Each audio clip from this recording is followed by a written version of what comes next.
70s, a time when British football ruled the waves, a time of managerial giants and footballing geniuses. Cossack, Keegan, 1-0. Hey, Buzz! For missing the target from there, you want bloody shooting! And a fair share of scoundrels and scallywags. A decade of lasting style. We kick off with the 1970-71 season and the most controversial title race of the decade. The Tories had just won the general election, England had lost the World Cup, and Leeds United were the outstanding team of the time. Favourites to win just about everything, including the Eurovision Song Contest. Wrong. Glory, glory, Leeds United. Glory, glory, Leeds United. Glory. Pipped at the post in both the League and the Cup back in May, Leeds were the side that everyone feared. Unsullied by the swinging 60s, they revelled in their reputation as the unfashionable outsiders, who everyone loved to hate. And make the rafters ring. We've a team we can be proud of, and Don Revie is the king, as Leeds go marching on. Manchester United, then as now, was home to the stars. But the glamour team which had lifted the European Cup were losing their looks. They were more and more dependent on George Best, who could still run rings round his opponents. Yes! But was leading his own club a merry dance too.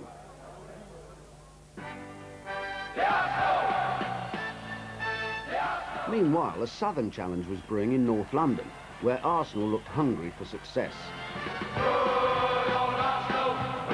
Scottish captain Frank McClintock marshalled a mean defence, with Peter Cold Eyes Story patrolling an even meaner midfield. Radford and Kennedy were the weapons up front. No, here is tonight's football.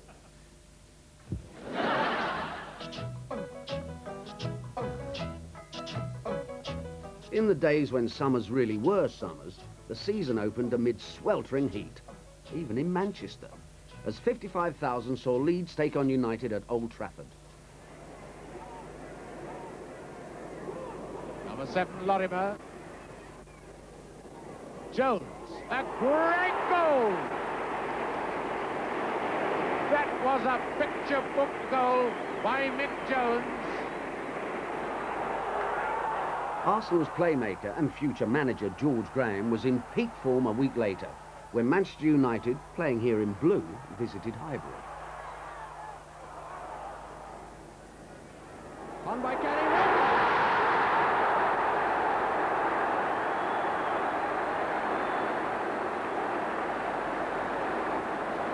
14 minutes and a goal by John Radford.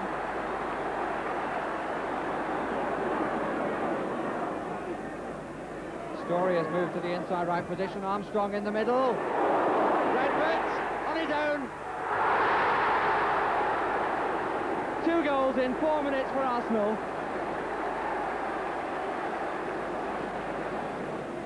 Graham. Rice. Graham. Story. Kennedy going in. Redford!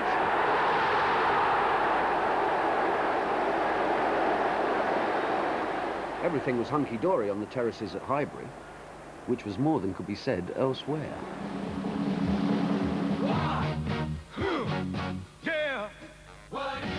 This much-heralded meeting between the Home Secretary and leaders of football interests and the police has been anything but conclusive, and it may be significant that a statement put out by the Home Office after the meeting refers to the best way to deal with a minority of troublemakers.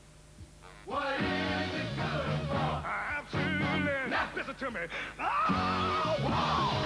I despise. 'Cause it means destruction of this life. Well, to say it's a problem is an understatement, of course. We've tried our best because I personally feel that we have got to do it within our premises. We're not responsible for anybody. I feel we're not responsible anyway for anybody outside of Derby County Football Club. Despite the troubles, September began with a full house at Anfield, as struggling Man United faced Bill Shankly's Liverpool. Stones. It goes Kidd, and it's a goal! A beautiful goal by Brian Kidd.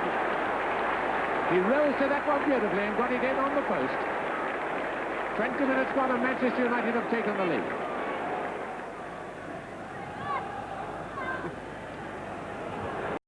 Centre back, what an Everton scored! What a terrible mistake by York.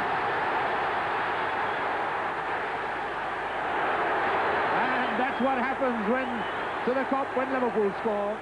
Stamford Bridge saw the first in a season of refereeing rows when Chelsea took the lead against Ipswich with this Alan Hudson effort. As the slow-motion replay clearly shows, the ball did not go in the net and the referee is a plonker. Arsenal too had lost at Chelsea and needed a result against North London neighbours Tottenham. Redford, who's run clear, Hancock off his line and never looking at getting it. Puts it in.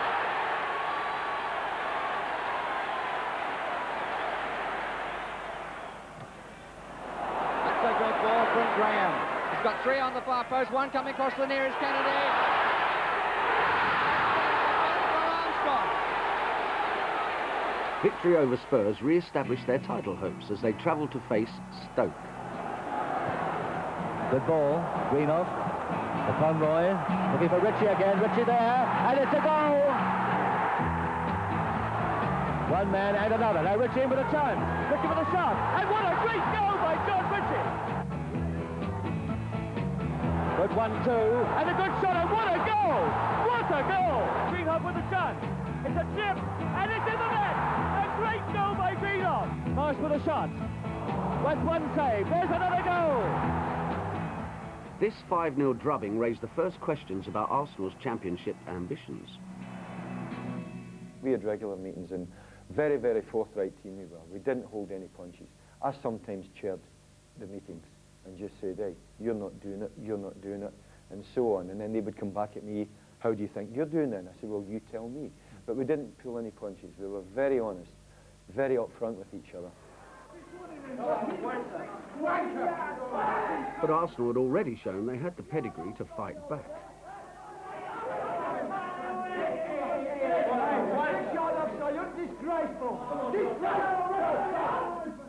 Arsenal's fighting spirit came in handy against Italian club Lazio. The match was drawn, but Arsenal won on points. And we were coming out in different stages, and I seen Peter Maranello getting thrown across a taxi, and I seen somebody else, and anyway, we jumped him, and I grabbed one guy, and somebody jumped in my back and was punching me in the back of the head, but I wouldn't let this fella go. And we had a fella called Jackie Carmichael, who was a Scots guy who was in our team, and he had somebody pinched against the wall, and he was battering the hell out of him. But it was total mayhem. It lasted for about 10 minutes. The league table at the end of September saw Leeds United 2 points clear of Manchester City, with a trio of London clubs 1 point further adrift.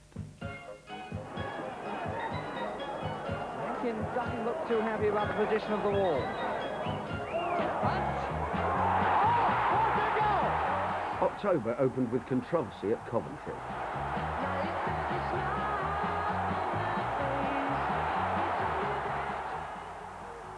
The Football League outlawed Willie Carr's so-called donkey kick. The technique was banned, and Coventry never scored again. Meanwhile, Arsenal proved they were back on course at home to Everton. Armstrong, Graham, Kennedy!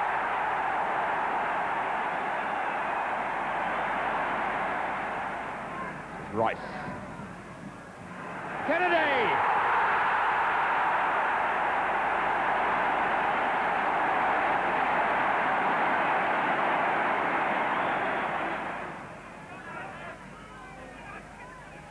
Kelly!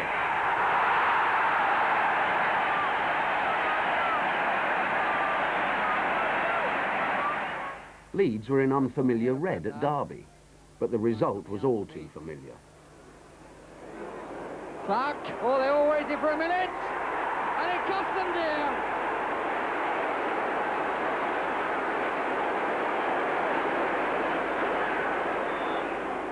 Only 4 Leeds players forward.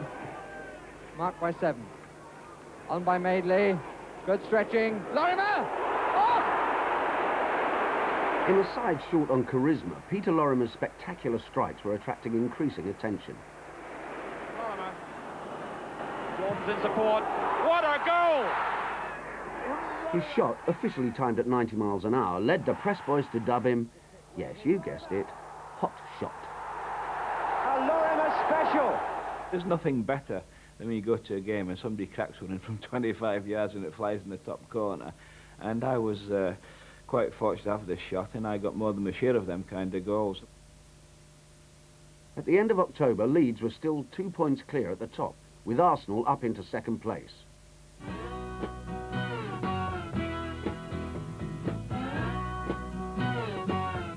If not for you, babe, I couldn't even find the door. I couldn't even see the floor. Chivers, 1-0.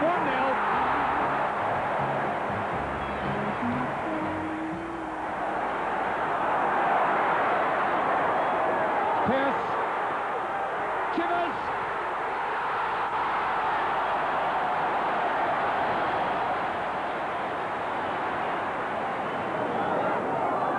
Peters. Pierce, number 11, to Mallory. England. Gilzee. Oh, good flick. Pierce. Mallory. Peters, good football by Tottenham. They're being given time, they're taking it. Oh, Perryman. It's Pierce. Perryman! Brilliant! The Leeds machine rolled into Molineux and informed Wolves. Jones is wide to the left. On by Madeley. Jones, Clark! Oh, what a good goal!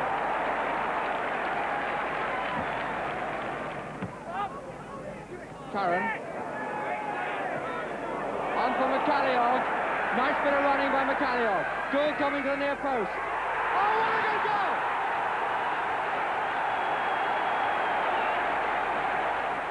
Despite Bobby Gould's equaliser, Leeds United once again had too many tricks up their sleeve. Madeley! For Madeley! They knew when to dig in. They did dig. Chucky Jarkman used to volley up in the air, and as you were coming down, the side, the left foot of Norman Hunter used to whack you, especially as a centre forward, and you knew you'd been whacked. Power to the people! Power to the people!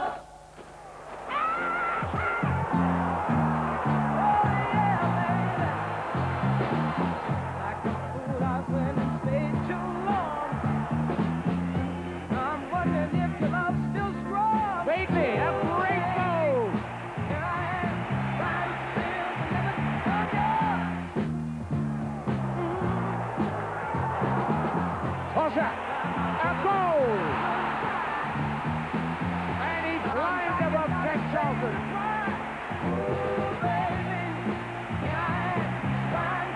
And no wonder John Tosha is now king of the clock.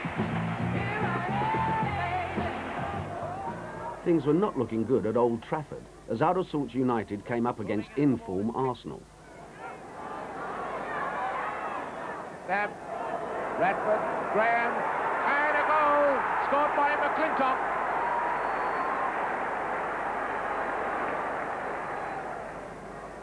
Oh, another lovely header by Graham.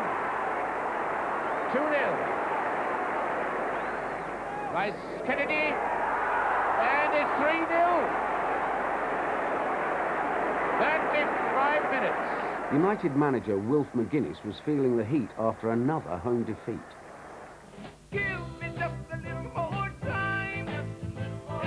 At snowbound Derby County, United were skating on thin ice. It's Mackay this time. And a goal.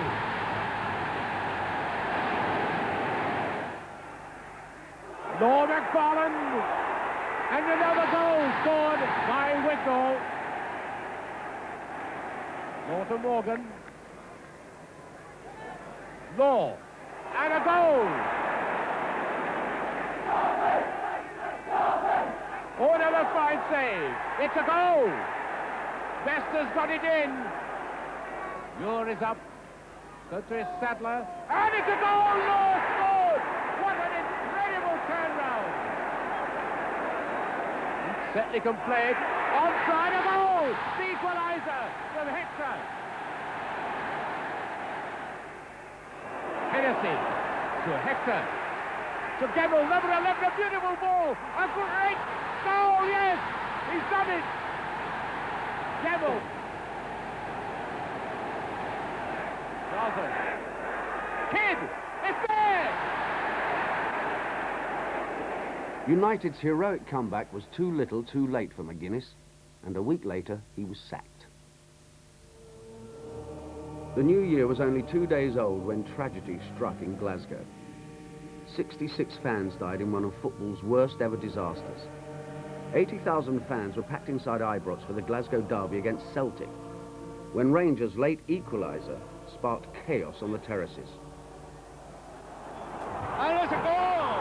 A magic finish! In the excitement, fans already leaving the ground tried to turn back. The crash barriers gave way and disaster was inevitable. I didn't hear anybody really, you know, plead for mercy or anything. Just one wee boy. I mean, I could sort of turn, you know, for the shoulder. I was strapped from about the waist, or I should say the chest upwards. And he says, "Oh, please help me, mister," you know. But I mean, I couldn't even answer him. I couldn't breathe at all. Sheffield Wednesday's Hillsborough ground was cited as a model new stadium. But even then, the experts were offering no guarantees. And if Sheffield Wednesday were, in a playing sense, very much more successful a club, if they were indeed a Glasgow Celtic or a Glasgow Rangers with those kind of attendances, one couldn't guarantee that even in this physical context there would not be eruptions, incidents and so on, which under certain circumstances could escalate.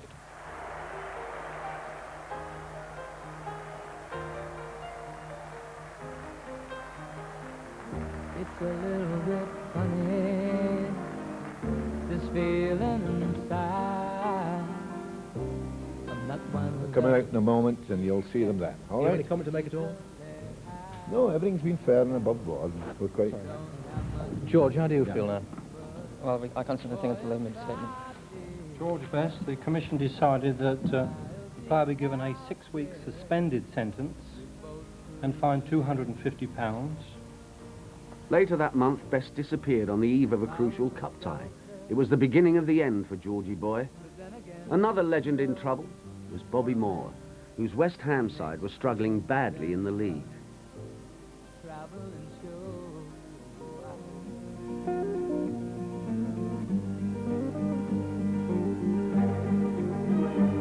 Forever the golden boy of England's '66 World Cup winning side, Bobby's world turned upside down 4 years later.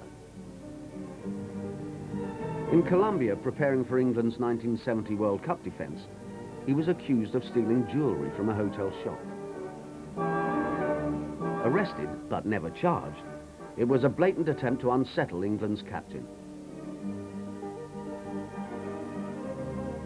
My mouth is now firmly closed. Any further quotes, communications, you can contact the Foreign Office, who I'm sure will help you as much as they can. If not, you can speak to my lawyer direct in Bogota. But now, honestly, I've had it more than enough of it. I just like to be left alone in peace. Sadly for Bobby, the drama continued as the media circus again descended after his wife, Tina, was the target of a death threat. Bobby dropped out of West Ham's pre-season games, but stuck to his public engagements, reassured no doubt by the lads from Special Branch. West Ham's cup tie at Blackpool made it a triple whammy. Now with about 6 West Ham defenders, Green going through. He's still going. What a good goal! Play, this is Burns. Burns with the cross, looking for Coleman. Has come away again. Good shot and a good goal. What a good goal! Bobby Howe, and it's let Tony Green in. Green with a chance now, and it's Craven who makes it 3-0. Coleman to Mowbray. Rover with a shot. It's in the goal. That is number 4. And that is the disconsolate figure of Robert Moore. Following this humiliating cup defeat, it emerged that Bobby had broken the pre-match curfew and was suspended along with teammate Jimmy Greaves.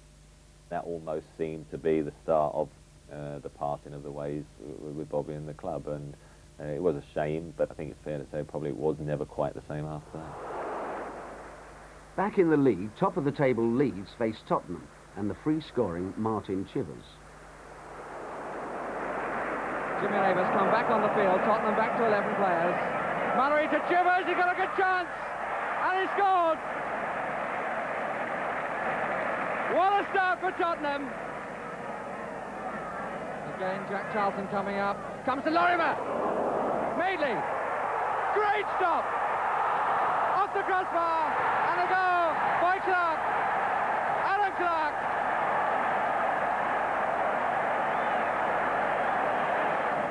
Chivers. Got that left knee well bandaged, Chivers. Gilzine, Chivers, he's got a bit of space on the left page, and it's there. A goal out of nothing by Martin Chivers. Arsenal now had the chance to go top at Huddersfield, but the referee had other ideas. That looks suspiciously like hand. Is it a penalty? Is this handball? Is he in the area? What do you think, ref? Penalty! For Bob Wilson against, I think, Worthington, number 9. It hit a goal. Yes, it hit the stanchion behind the goal. I thought it hit the post. And so the seesaw battle continued. A look at the league table at the end of January confirmed that the championship was becoming a two-horse race, with Leeds and Arsenal 6 points clear of the pack. In the Cup, 4th Division Colchester made it to the 5th round, and a home tie against Leeds.